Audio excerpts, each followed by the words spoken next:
New car loan process बिल्कुल simple और straightforward है।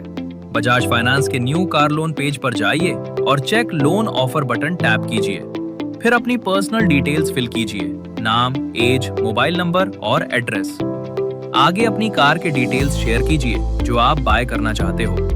इनकम वेरिफिकेशन के लिए अपनी सैलरी स्लिप, बैंक स्टेटमेंट्स या आईटीआर सबमिट कीजिए और फिर आपका एप्लीकेशन डायरेक्टली सबमिट हो जाएगा। विद इन फ्यू आवर्स आपको अप्रूवल मिल जाएगा। बजाज फाइनेंस से न्यू कार लोन ले लीजिए और पाइए up to 100% funding and attractive interest rates. Apply now.